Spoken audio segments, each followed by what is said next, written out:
everybody. David Donaldson here with Joe Martin on another episode of Entrepreneurial Impact. Very excited to have a conversation today around collaboration.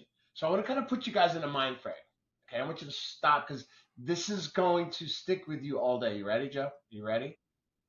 Hmm. Stop, collaborate, and listen. Words to live by the infamous Vanilla Ice. Now, he was very wise. Stop, collaborate, and listen. Well, look, if we don't have fun doing what we do, I don't know what to tell you. But that song is gonna be stuck in everybody's head for the rest of the day, and that's okay.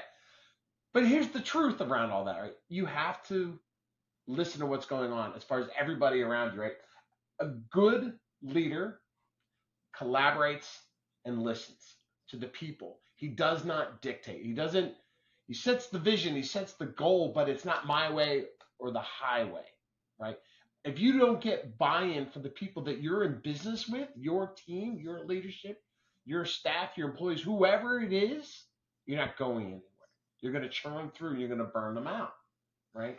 So that's kind of my deep thought on that one, right? But honestly, I wanted to kind of look at too is what makes collaboration. Why is collaboration so important in the workplace, right? Challenging times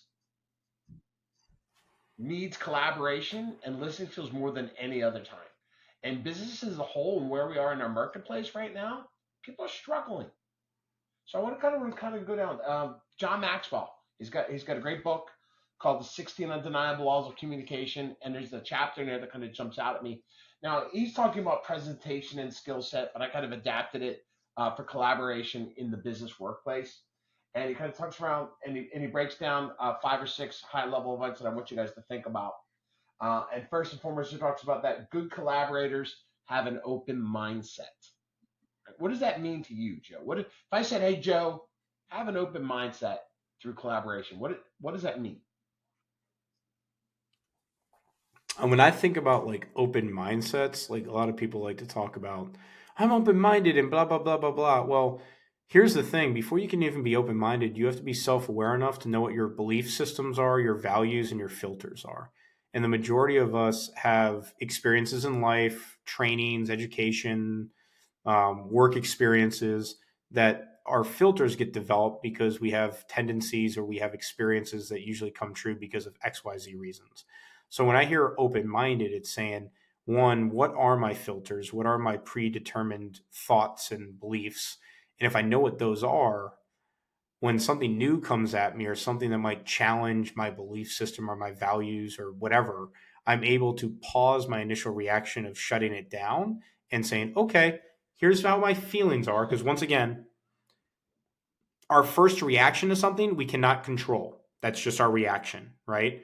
It's how we respond, which is number two. So when I hear open mindedness, I'm thinking to myself, how do I pause my first reaction and truly listen, saying, okay, here's my filters. It's almost like here's a little devil on my shoulder, right? I know this thing's telling me all these things. How do I pause the devil on my shoulder to truly listen without a response, a reaction, to truly digest what's the other person I'll trying to take it a convey? step. I'll take it a That's what step I hear. further. Like, 'cause I think a lot of people will say, "Hey, I'm open-minded," but I've already made up my mind. So, which is then just saying, "I'll let you have your say," and then go in the direction that I want.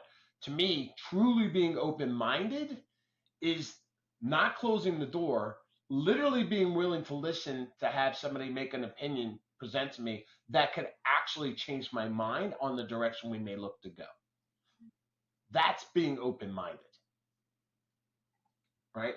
You know, There was a comment that I bring, forget which who it was from, but it's basically be radically transparent, but completely open minded. So like by being open minded and also in that same in like a collaborational scope, be radically like transparent, but also radically open minded. Because if you're open minded and you're radically transparent, you're able to get ideas from the group. And when you're looking at collaboration, that it's the power of the group. So if people don't feel that they can truly be transparent about whatever they're thinking, you're never going to be able to get the true power of the yeah. collaboration, right? And the only way that someone's going to be truly transparent is that everybody that's listening to what they said is open-minded, not to place judgment on whatever they just said. 100. Like so really what I'm hearing you say is like getting others involved, getting their buy-in and their support helps drive adoption and success, and it also unifies people, right? Because now they have the buy-in of the vision and the goals and where we're going, and having that belief that hey, we got here and I had a say in Yeah, like I just think that like the piece of collaboration is, and I'll let you keep going on this one, but like what I was thinking about was a lot of people feign collaboration because it's like we need to say we're collaborative and we need to see that we're team oriented and XYZ that go with that. And we say that, we go through the motions, but then when push comes to shove and we're trying to make a decision, are we just doing a veiled attempt to say, like, hey, we checked the box of being that. collaborative? Right. It sounds good, but are you actually? Yeah, Yeah. I agree. Um, the second part of that, right, for thinking of like if I'm truly open minded, but what allows for that to happen.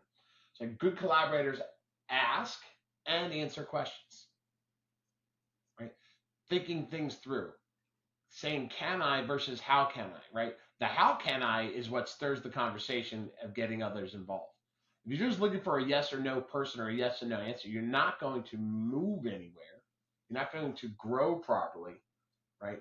You got to get the involvement. That ties back to rule number one is being open minded. But to be truly open minded, you've got to ask questions and be able to honestly answer questions. How do you see this happening? Why do you want this to happen? How do we get there? What do we need? Right? And the feedback from your team, right? How is this change going to influence our business? Right? How are these new widgets going to help us grow in 2024? Everybody's got to say. Let them ask their questions and be prepared to answer the difficult questions.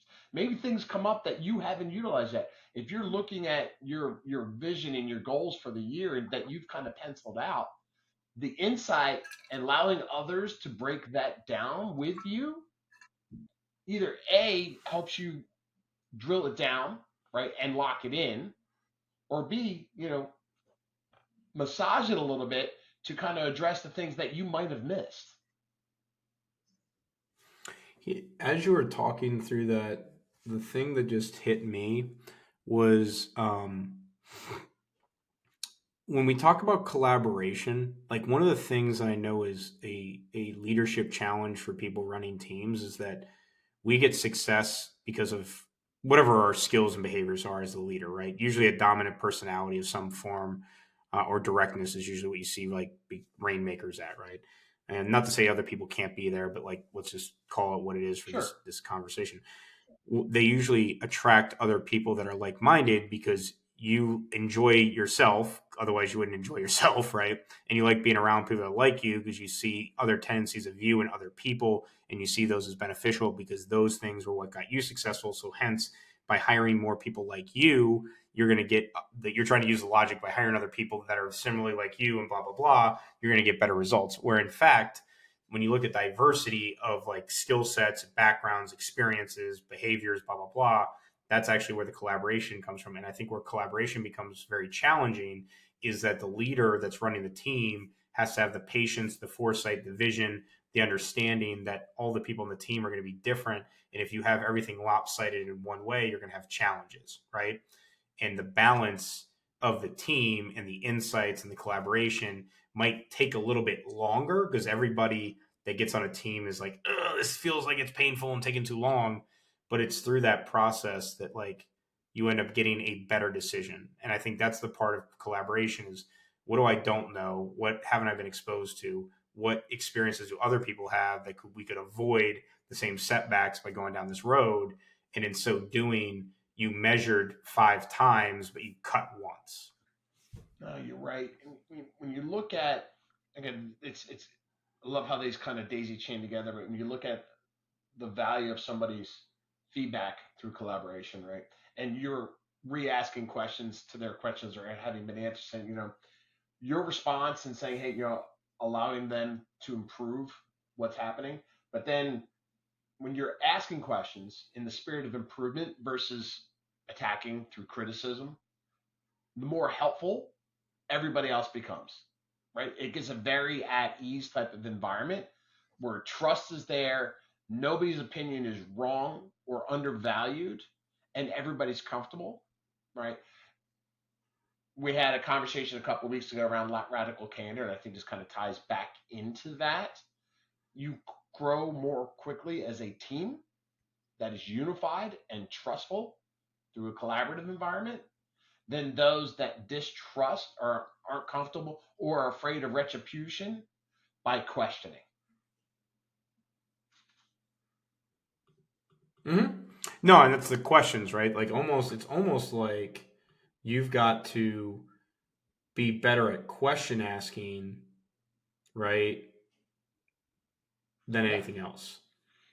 and as I go, like building upon open mindedness, building upon questions, then you can generate ideas, right? Ideas come from a safe space. Ideas come from people that are now feel comfortable to share and have a difference of opinion, right? Good collaborators surround themselves with others that come up with good ideas because you're going to attract the right people, right? They're going to want to work with you, not for you, right? They're going to want to win with you and grow with you and build something together, not prop you up at the top of the perch, right? Yeah, So I think correct. about, you know, ideas are born through collaboration, right? This is quoted directly from John. They're born from times of collaboration. Ideas are proven in times of action, and desires are improved during times of reflection, right? Open mindedness, questions, and collaboration. It's just all coming together through the teamwork, right? I think of deep think, right? You have to allow time. Like sometimes when you present something, there has to be a period of time to digest, right? You can't always kind of give an answer, an actionable in the room. You got to have people time to go back and think things through, and then have the safe space to come back and provide that information, right? It, it's all about your system and how that comes together. Honest feedback, honest Correct. feedback and trust. And I feel like it's repetitive, but you can't undermine that, right? And it takes time to get there. It doesn't happen overnight. You have to build that over time. I think like when you think about like honest and trust, like we say all these things, but let's be real. You can't really build honesty and trust until like you hang out and experience the person, right? Like you and I could pontificate for hours, but until a tough situation happens and you experience what I do, like think about it, right? I can say, "Yeah, Dave, I'm there for you. I'm there for you." I remember like one of my best friends. It was a tough situation, but he passed away of a heart attack. 32 years old, right? And one of my best friends in the world, right? And I'd always say I'd do anything for Chris, and he'd do anything for me. And I say this because like, we all say that as humans, but then I got a call from him at 2 a.m.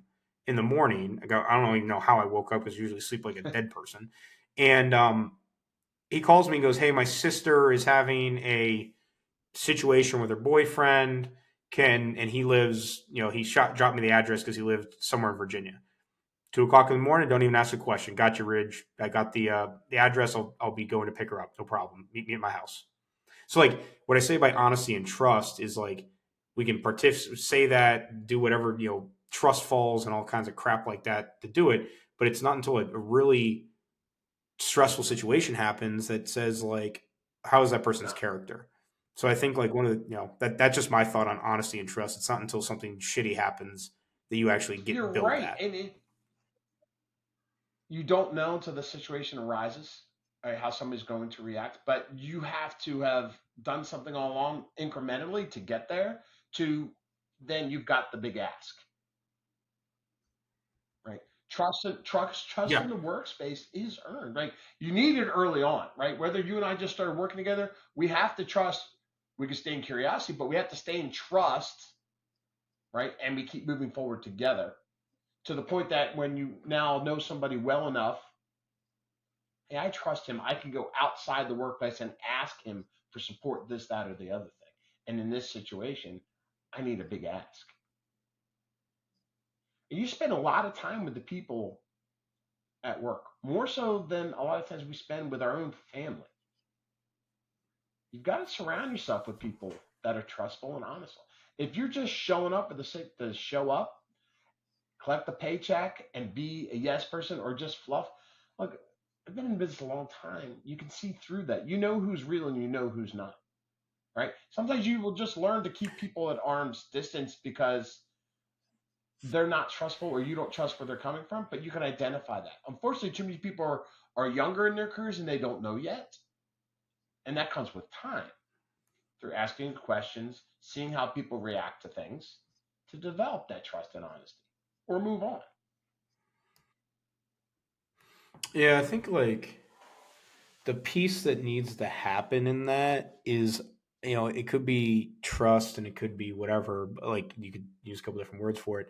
Yet when someone truly cares about something, they're going to Right. say something, right?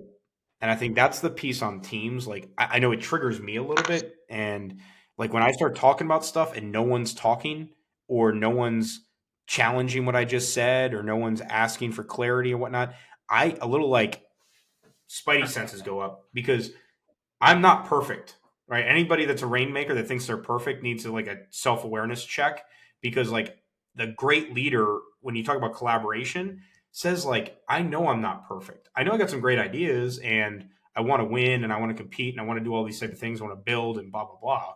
But like at the end of the day, I know that I need other people in my team to tell me what I might be missing or what I'm losing. So like that's a really good indicator for anybody on this class, like this podcast thinking about like leadership is if your team's not giving you feedback, like critical feedback of like I actually believe that your idea is shit, like you need to check your team because they're obviously either yes people, you haven't built enough trust with them, or like they've you've set an environment where they don't feel comfortable challenging you.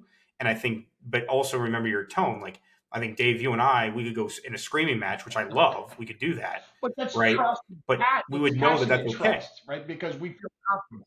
Yeah, yeah, yeah, yeah, yeah. Yeah, because like we're not going to like attack each other, but like we're going to get fired up about what our belief system is, right? And then at some point, you're going to say something, I'm going to say something, and it's going to click in either one of our heads and be like, oh, that's how we get to the yes, you're right. Let's do that. Let's do that. Boom, we got that, right?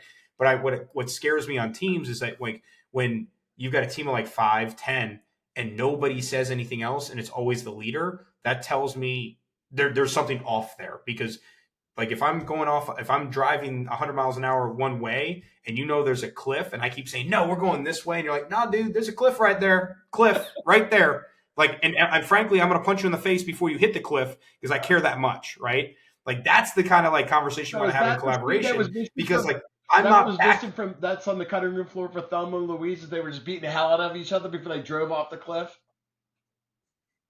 I didn't even know that was a thing in one of the in Delma Louise, but I'm really just throwing this one. Dude, I'm like thinking to myself, like, hey, if I'm gung ho about something, I'm so passionate about it. Fine, I'm going to run 100 miles an hour that way. Great, but I do need a team member that's willing to say, even if I'm barreling down 100 miles an hour, and they go, you know what, I'm going to tackle you off the car, or I'm going to punch you, whatever thing may be, or I'm going to blow the tire out because I know that I need to stop you from going that way because I know there's a cliff and you don't see it. And I think that's the fierceness or the conflict that's actually positive conflict in an organization that is actually fostered because of the collaboration being at the Well, right there we level. go. So as we kind of wrap it up, look around, right? Does your environment foster collaboration?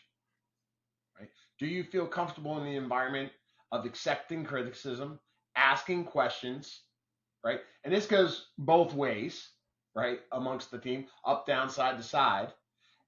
Do you truly value people's opinions to the point that if feedback is given, it would be enacted, or the conversation around it holds value and that it builds trust and honesty, that you can continue to go down a path that other people will feel comfortable bringing their opinions to the table to impact change, growth, and development within the organizational structure. Yep, I would agree with that. 100%. All right. Well, Joe, I appreciate your time as always. And everybody on the airwaves, thank you for tuning in for another episode of Entrepreneurial Impact, and we'll see you next week.